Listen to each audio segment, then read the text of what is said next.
Right, we are here with Mark from Soulfly. So, how's the tour going? Excellent, really good. Okay, now you are the longest serving member of Soulfly after Max. What has kept you in the band when so many others have moved on? I don't know. That's a good question. I mean, luck. I don't know. We work great together, Max and I have a high respect for Max and his music. I grew up listening to him, so for me, I love being in the band. I love playing his songs every night, and I grew up playing them. So, Well, I was going to ask you. You are also a part of Cavalera Conspiracy, Max's son's feature on the Revengeance track on this new album, and you're currently on tour with Insight, which is a band fronted by Richie Cavalera. What's it like working so closely with the Cavalera family through so many different projects? It's excellent. I mean, I feel I live with them. I'm around them all the time on tour and when we're recording and everything. So I feel kind of part of it too. So it's a great time, great experience. Awesome. Alright, well, let's talk about Enslaved, which is the new album. Tell us about the new musical styles that you've incorporated into this album.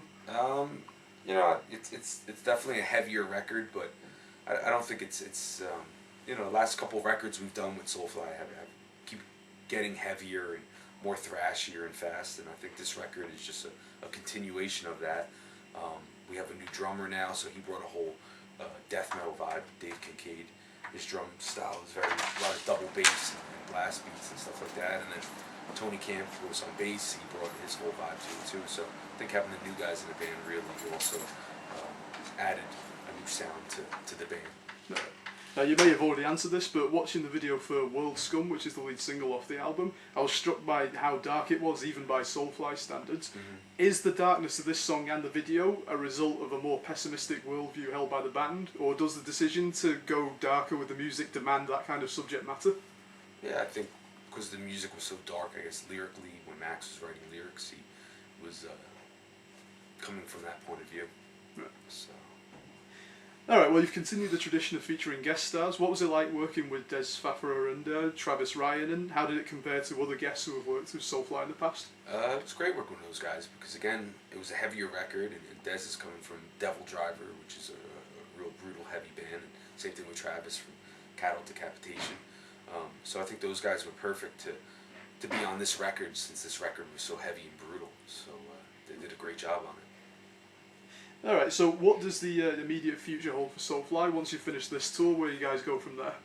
We finished this tour actually, I think the last date is somewhere in Germany, and then we're going to fly out to Southeast Asia. We're doing Malaysia, Indonesia, and Thailand for the first time. And then we go home for like 2 or 3 days, and then we're starting up with Cavalera Conspiracy after that. So it's just one thing after another. Is there a new Cavalera Conspiracy album on the way? Probably next year sometime, I think. I haven't really heard when exactly we're going to start, but I'm hoping we'll start something next year, come the New Year's.